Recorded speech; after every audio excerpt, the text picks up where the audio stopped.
welcome back to Vlogmas. Today is gonna be a chatty little sit down video. I've got a bunch of questions that you guys submitted over on Instagram, all about motherhood and parenting and pregnancy. And I'm just gonna sit back and answer them. So grab a snack, grab a little drinky drink. Let me get mine, hold on. Cheers. And we'll just, we'll chill, we'll chat. Let's get into it.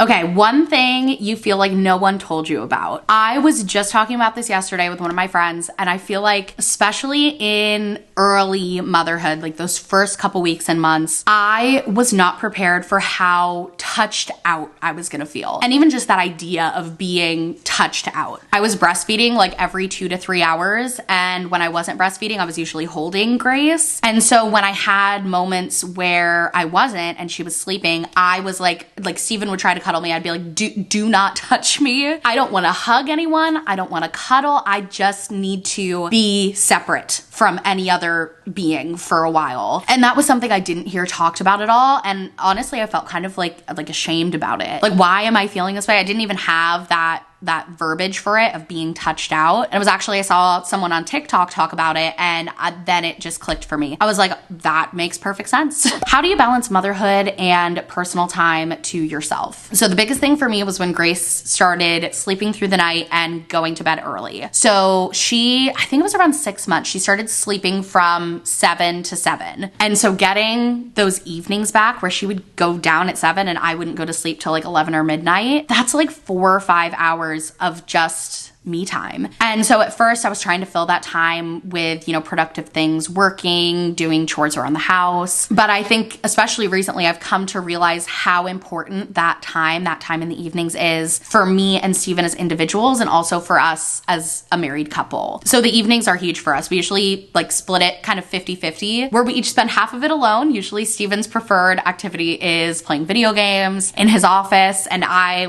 have some shows that I like to watch. I have some video games I like to play.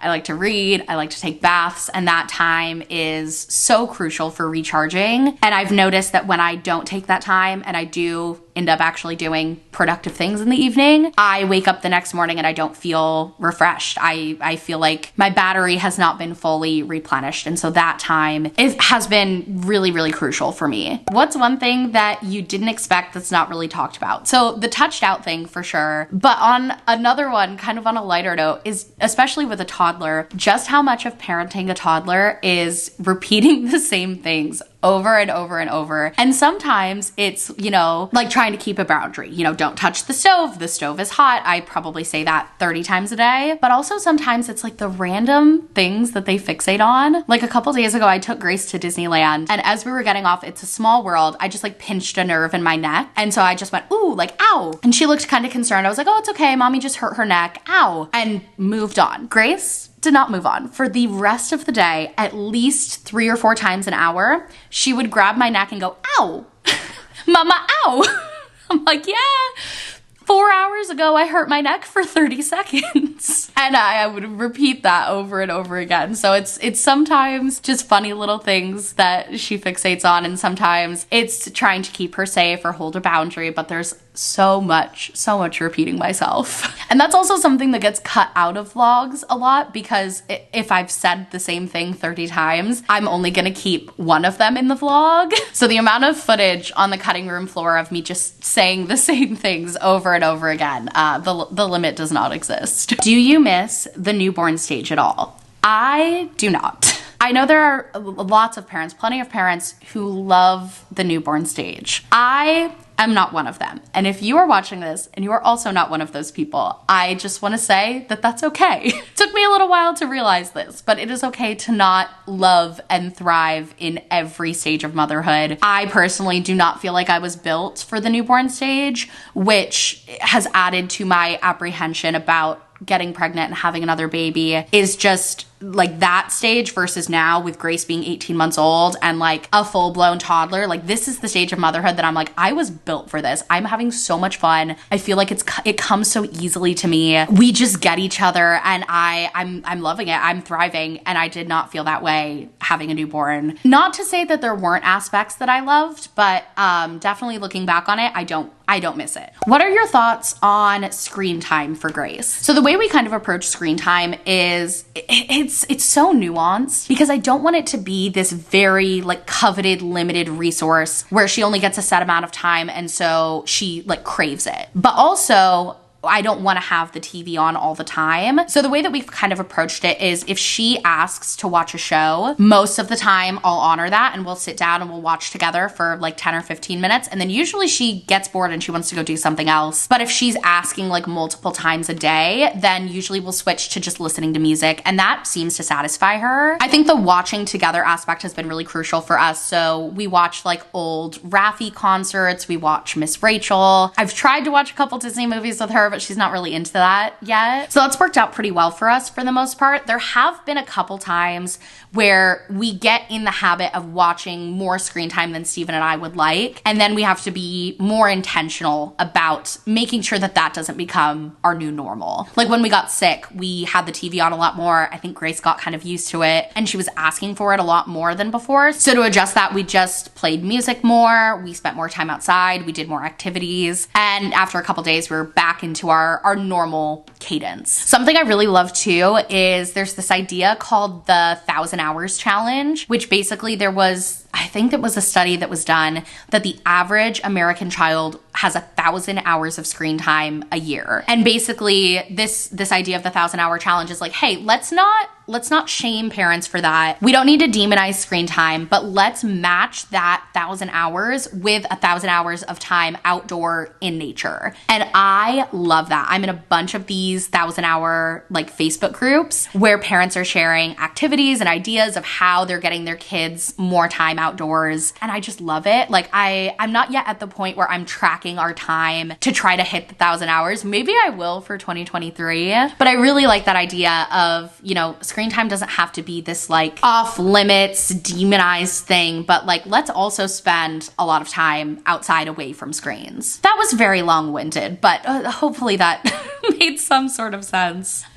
Did you have a specific parenting style? And then also I'll kind of tie into this question, the next one, which was thoughts on gentle parenting. I do not have like one specific parenting style that I subscribe to 100%. If I had to describe my parenting style, I think the most accurate would be like respectful, evidence-based parenting. Evidence-based is super important to me. I want to make sure I'm taking what the science says, what the AAP says, and really taking that to heart. That's like the very analytical side. And then the more emotional, intuitive side is just respect. Respecting Grace as a person. A lot of like what I do, I pull from gentle parenting, a lot of visible child. Some people also, I think, call that one whole child. And then kind of the unseen part behind those two sides is like what works for us, what comes naturally to us, and finding a way to pull from these different schools of thought that works for us and for our family. I think especially Steven, like one of his pet peeves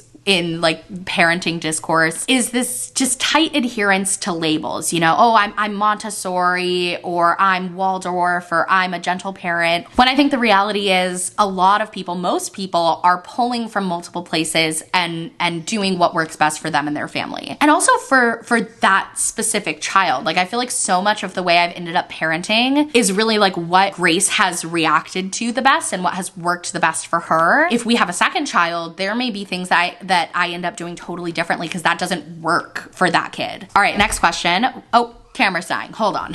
All right, we're back. Next question. What if your family members parent Grace differently than you when they watch her? So this is where I think there's a lot of nuance to this. There are some issues and some stances that I've taken in parenting that I'm very like hardline on. I think the most obvious example is like hitting or violence. If anyone, any of my family members, any of her caretakers ever hurt her, gave her like a physical punishment, that would be a hard stop. That would never, ever be something I would be willing to compromise on because, oh, we just have like a different perspective. Absolutely not. So there are a handful of issues like that where absolutely there is no wiggle room. This is the way that we're doing things. And there is absolutely no discussion to be had on that. But then there are other things in like a yellow zone, a gray area that I wouldn't necessarily do things that way, but I am not going to micromanage the way that every person interacts with Grace. There's nuance there. I think a good example of this is just a couple weeks ago, my dad was playing with Grace and he said something like, Grace kind of whined and he was like, oh, don't be a baby.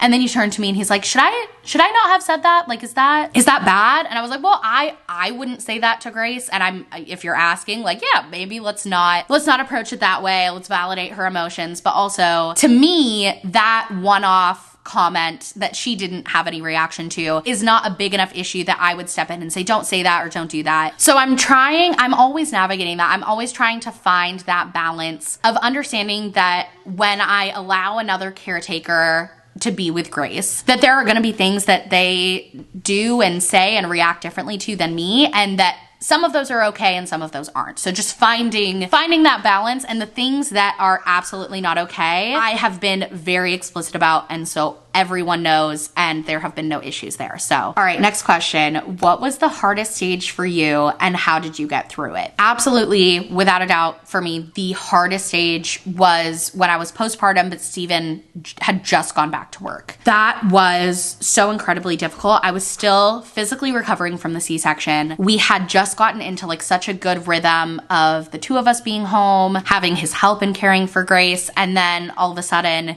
to be alone and still figuring out breastfeeding and still healing and trying to take care of a baby who cries all the time. That was so hard. That was definitely the hardest part. I think it took me probably 3 or 4 weeks in to really kind of get my footing. And as I got more comfortable with motherhood, and breastfeeding never got easy for us. It was always hard, but breastfeeding got easier and I just got more used to it. And physically, I was getting more and more mobile. Things did get easier, and they got easier quickly. But I have such a clear memory of that first day of Stephen going back to work and just feeling this pit in my stomach of like, am I gonna be able to do this? It was like the first time I was really questioning it, and we got through it. I think part of the question was how I got through it. I wish I had a perfect answer. I don't even know how. I think I just did. I didn't have an option to not. My mom came over a couple days, and that was really helpful, just to have another pair of hands there. That was probably the biggest thing that got me through that. And also just trying to be gentle with myself, because it's freaking hard, man. And it's hard enough when you're not adding the added stress of being hard on yourself. How does this affect your mental health? More positive or negative? It's so nuanced, because like on the positive side, being a mom and needing to care for my child is like the biggest motivation to continue to work on myself. Like I want to be the best version of myself for me, but it's a whole nother level wanting to be the best version of myself so that I can be there for Grace. That is like the biggest motivation in the world. And so I think for my mental health, knowing that I need to continue working on myself and that I need to do all of the things and all of the coping mechanisms and all of the habits that set me up for success, it's huge. It's so motivating. It's so important. But on the negative side, being a parent means that even when things are really hard, when I'm having the worst mental health day or I'm really just not feeling it, not doing well, I still have to be a mom. I can't call out of that job. I can ask for support and lean on my family and the people around me. But at the end of the day, there's no off days. And that's been really hard, that even when things are good or when things are bad, I'm still a mom. And so caring for her, caring for another human being when I feel like I can't care for myself in those hardest moments, there have been a couple times where that has been really, really hard for me. And even outside of mental health, like just when you're sick and you're a parent and your kid's sick, like you can't just like lay in bed and rest. Like you have to be there for them too. That is very hard. Do you get a lot of criticism online for the amount of help you get with Grace? Yes, not like a lot, but definitely some. It's a lot of the like, oh, it must be nice to have so much help. And I try not to take that personally, because yes, it is very nice. It is incredibly helpful. It is a huge part of, I think, why I've been able to thrive in motherhood the way that I have. And I wish that everyone could have that option. We have a nanny who comes twice a week and is with Grace while I'm working. She's downstairs with her right now. And we also have family who is, you know, very involved and wants to help and wants to be with Grace. So if I need extra work time, you know, sometimes Steven's mom will come over or my parents. If we want to go out on a date night, we know we can always ask them. When we're at family events, they're always there to lend a helping hand. And it is so nice. It's so wonderful. I wish that everyone had that. And I know that a lot of those comments are coming from a place of anger because someone doesn't have that. And so I try not to take it personally. I absolutely get that, but it doesn't mean I'm not going to accept that help around me. And also, like, inside our family unit of just me, Steven, and Grace, having a partner, a spouse, a co-parent who is so incredibly involved and so wonderful with her, that can never be understated. Steven is an excellent parent, 10 out of 10, 1,000 out of 10. And I couldn't do it without him. I wouldn't have the capacity to be the parent that I am to Grace without him and without the external help from our family and our nanny. Favorite developmental stage you've experienced so far?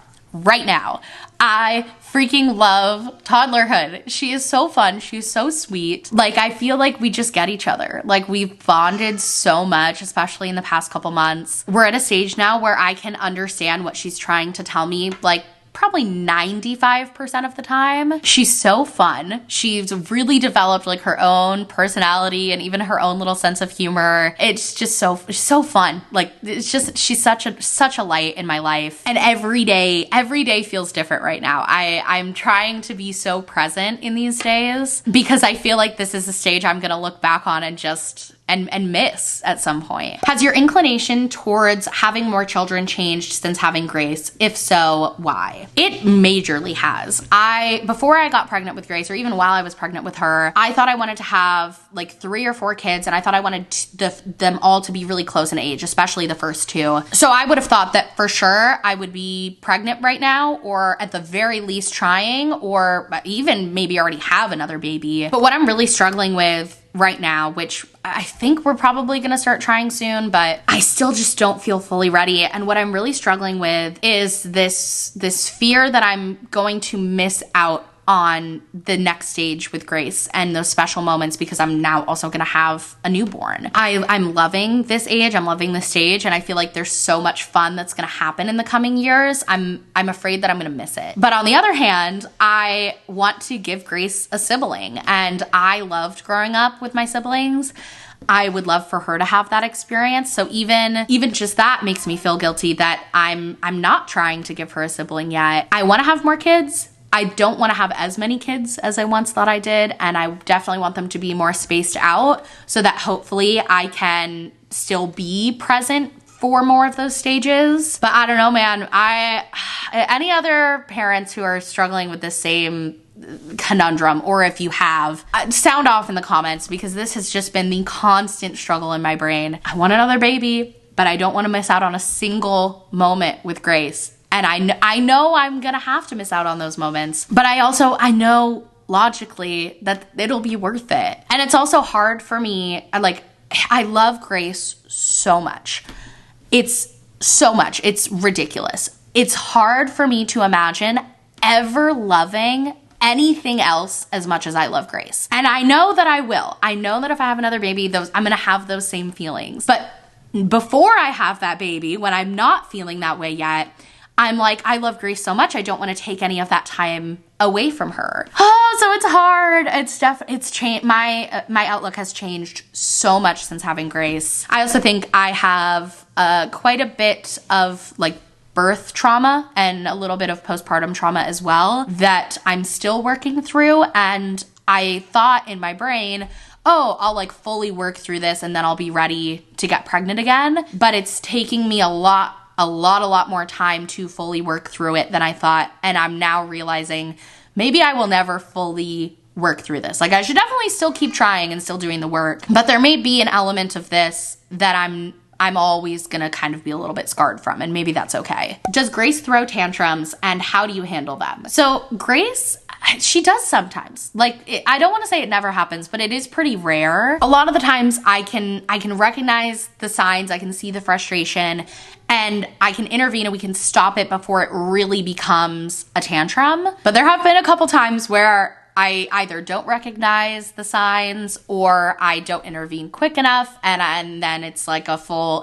tantrum. So I try just to stay calm. I try to just kind of talk to her, regulate her emotions, validate her emotions. As a like pretty emotional person myself, one thing that is very important to me in parenting is not diminishing her emotions. I try never to jump immediately to just like, you're fine. Because if she's crying, even if it's over something that to me seems very small, to her it's not fine, and to her it's a huge deal. So I try to do that. She also responds really, really well to like just deep breaths and counting. A lot of the times counting to 10 kind of gives her that time to reset, and also maybe even just something to focus on. And then once she's calmed down, I usually try to connect with her in some way. If she wants to hug, if she wants to cuddle, or if she wants to play a game together, try to find something that we can do to make sure that she feels supported, and then also that we can move on from that. But like I said, it has not happened all that often. I'm sure that it'll happen more down the road, but it is very much something that I'm gonna have to still continue to figure out and just see what works and what she responds well to. What kind of, I love this question. What kind of support do you receive that is surprisingly helpful? If you have a new parent in your family, or if you have a friend that is a parent, to me, one of the most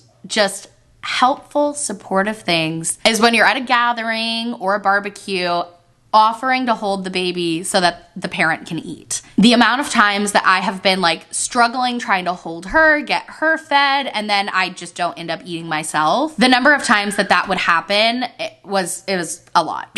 And in our families, and especially with my brothers are the freaking best with this. When they would see me kind of struggling with that, they would say, hey, let me take her and you can eat. The simplest thing, usually I just need 5-10 minutes. It's so incredibly helpful. So if you see a parent that is struggling to eat and hold their baby and care for their baby and nourish themselves, just offer to hold the baby. It is so incredibly helpful. And that's also something that I never would have known before I had Grace, but now I'm like always the first person to offer that. Because now that she's more independent, it's less of a thing. She can stand, she can sit in her own chair, she can feed herself. But when she was smaller, that was such a struggle. What do you plan to do differently next time? I think the biggest thing for me is I'm going to be a lot quicker to stop breastfeeding and switch to formula. I look back on the struggles that I had in the newborn stage and just kind of all throughout her first 6 months when I was breastfeeding. And I realized how much stress I put on myself trying to make breastfeeding happen. It never came naturally to me. It never came naturally to Grace. She pretty much fought it until we stopped. But I felt this pressure and this guilt and this desire to push through. And then eventually we would get to the point where it was easy. And it was around the 6-month mark where I had a laceration on my nipple that made breastfeeding and pumping really difficult and painful. And it took that for me to say, you know what? I'm tapping out. I'm done. We switched to formula and it was great. My mental health got so much better. It became so much easier to be away from her. I then had the option to sleep through the night. Steven and I could take shifts instead of it always having to be me. And I do want to try to breastfeed again, but I think if it doesn't come really easily for us, I'm going to be a lot quicker to stop. Are you less scared of having another miscarriage after having Grace? This is complicated for me. On one hand, I'm a lot more hopeful than before because I've now seen it happen for me. I know that I can have a successful pregnancy and give birth and have a child. I know that is possible for me. And before, I didn't know. So I feel a lot more hopeful. But on the other hand, I am very fearful of how I would handle having another miscarriage while also then having Grace and caring for a toddler. After my miscarriages, especially my first one, I was so deeply depressed. I was miserable. It is the lowest point I have ever been in my entire life. My mental health was horrible. And the idea of going through that while also having to parent I don't know how I would do it, and that scares me a lot. I think that may also be part of the fear that's kind of holding me back from wanting to try again just yet, of what it could mean for me to try again. You know, it's not just like the fear that I have about birth and postpartum and the nervousness I have about missing out on things with Grace. That's like best case scenario. So then on the whole other side of, if I get pregnant and it doesn't end in a birth and it doesn't work out, just how would I deal with that? And I think that is a really, really scary thought for me. All right, next question. Also about pregnancy, birth. Will you have another C-section, or will you try for a VBAC if you have another? I am undecided, but leaning towards scheduled C-section. I talked about, you know, those options with my doctor postpartum, but it all felt very theoretical then because I had just had a baby. The idea of doing it again felt very far off. But as I approach that again, I want to talk with my doctor more. I want to do more research, but leaning towards scheduled C-section. So this is kind of like a practical parenting question. This one's interesting. What do you do if Grace keeps doing things that you tell her not to, like messing with fragile things? So at this age, I either remove her from the situation or I remove the thing from the situation. My first attempt is usually just setting the verbal boundary of, you know, we can look, but we don't touch. If that isn't effective, then I'll try to deflect or distract, you know, oh, hey, but we can touch this or we can look at this, and give her a positive alternative, something that she can do. And if that doesn't work, then I just try to remove her from the situation, remove the temptation, remove the option, because at this age, there's only so much reasoning that you can do with a toddler. And I want to make sure I'm setting her up for success. If there's clearly something that she wants to touch or grab that she's not allowed to, and I sit her right in front of it and don't give her something else to do, like I'm kind of setting her up for something bad to happen. So if at all possible, I try to just leave the situation or remove the temptation. Updates on the nanny. Do you feel like it's helped or hurt your time with Grace and your work-life balance? Hiring a nanny was such a great decision. I held off on it, I think partially out of guilt and partially feeling like, oh yeah, we can just like make it work. I can work in the evenings, on the weekends, we have family who can help. But actually hiring someone to come help with Grace on a regular basis has been so helpful. I think it's removed a lot of guilt. I think I'm a better parent when I am with Grace for it. And I just adore our nanny. She's like the coolest person. I love her. She's so good with Grace. I like hanging out with her and chatting with her when Grace was napping too. Like she's really just become a part of our family. So absolutely zero regrets. I love it. I love her. And Grace loves her. Okay, I have like 15 more questions saved, but I've already been talking for so long. So I think I'm gonna end it here, but maybe I'll do like a part 2 motherhood Q&A in a couple months. And also, if you have questions that I didn't answer and you wanna leave them in the comments, I'll try to get to some of those just responding through text. That was such a weird way to say that. I'll try to respond to some of the other questions in the comments. Anyways, thank you so much for watching. I hope you enjoyed this little Q&A vlog, and we'll see you next time. Bye.